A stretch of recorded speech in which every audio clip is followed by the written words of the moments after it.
new Star Wars radio-controlled Jawa Sandcrawler. Let's find some droids. 2 9-volt and 2D batteries not included. The Jawa's got the Death Star droid. Action figures sold separately. Up the elevator. He's in. By radio control, you can make the Sandcrawler travel almost any direction by going forward, backward, then forward again.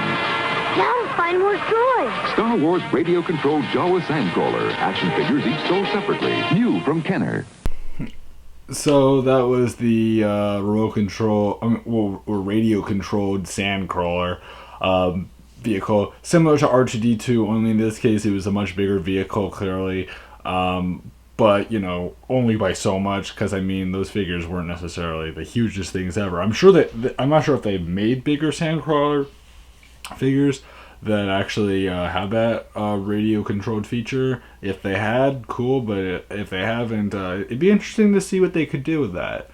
I actually really do like the simplicity of it. Obviously, the noise in the background isn't necessarily the most pleasant, but they did also mention that they had like a Death Star droid in there, so that was kind of cool. You know, obviously there's always that like idea of advertising things with it and putting things together with it so that, you know, it's more, you know, builds the incentive to actually buy it. So clearly putting those two together makes sense. And they even mentioned at the end, let's go look for more droids. Like, they mentioned that. So clearly that was something that people were looking for. And just a very simple vehicle again.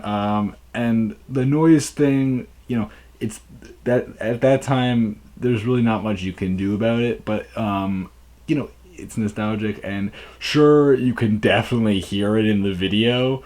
And they could have just as easily made the voiceover and the music without the actual audio of the actual Sandcrawler, but it's okay. You know, I've noticed that for R2 as well. Like, they could have just done that, but for that time, they probably weren't thinking that way. They were probably just thinking, what way can we show it and even let them hear the sound regardless? So, yeah. And usually you actually want to hear the sound just so that you know what it sounds like when you buy it. So, that's about it for that one. Let's keep going, guys. It's the new Star Wars Land Speeder. Wow, looks like it's floating. The Sand People are coming. It's up to Luke Skywalker and his land speeder to get us out. Action figures each sold separately. The Land Speeder has a snap-open space hatch, and Star Wars action figures R2-D2 and C-3PO fit right in back. Hurry, they're dancing. Activate spring glide wheels. The Force goes with us. Yeah. Kenner's new Star Wars Land Speeder. Action figures each sold separately. Okay. So that was a interesting one. That had the Star Wars Land Speeder, which is a cool vehicle from that same era, from the same, Tatooine, I believe it was. That same area. You know, things are obviously trying. You know, the overall theme is mainly meant to like focus on different areas. These commercials, if you haven't noticed, they're supposed to be in a specific order. The order is based off of like when in the movie things took place. So I actually got lucky in that regard when I found commercials. So, you know, nice, looking land speeder. Obviously, it's not something that's just easily going to move on its own. You're going to have to do a lot of the work, and it's more you imagining things rather than it actually having any real motors, I believe. Because, you know, it's supposed to float in the real movie. One thing that is cool, though, that the figures can fit in the driver's seat, and you can actually fit C-3PO and R2-D2 on the sides. Very different way of putting them on, though, the way that they showed them. I get the logic behind it. I'm not sure if they have peg holes or something else, because I to be honest with you, I don't really know how well that really worked. Because I know in the video they obviously made it work. They worked with it and they tried to make it look good as possible. But personally, I can't really see how they would do it otherwise. Then there was this kid that said something very bizarre, like the Force is this way, or like go this way or something like that. I couldn't understand what he said, and I'm just like, what is this kid trying to say? Like, if I would love to know, because I had no idea what the kid that said right after the C-3PO and R2-D2 mention happened. Because like there was this kid that spoke, and I'm just like, what is he saying? I don't understand him at all. So if you guys know and you want to comment below, definitely do that, because I don't know what he was saying, and I would like to know, because I am curious as to what he was saying, because it sounded very unclear. And yeah, so let's keep moving. The Luke Skywalker X-Wing pilot from the Star Wars action figures collection, each sold separately. I'm Jawa. Want to buy a droid? Show me what you got. It's R5-D4 and the power droid. Sold. And here's Greedo, Han Solo, and Walrus Man. You've had it now, Solo. Yeah. Greedo, it's Ben Kenobi and his lightsaber. We're in trouble. Let's get out of here. Luke Skywalker X-Wing pilot, R5-D4, Greedo, and other action figures sold separately from Kenner. So that was a commercial overall advertising a couple of the toys, R5-B4, the X-Wing Luke, which is pretty cool and definitely something that people wanted. Greedo, and they said Walrus Man, which I guess probably he looks like a walrus, but I don't think that's his real name in the movie, but okay. I'm just gonna go with it because they said it and leave it at that.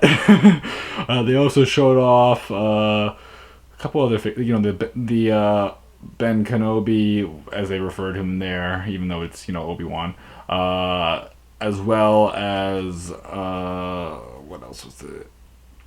The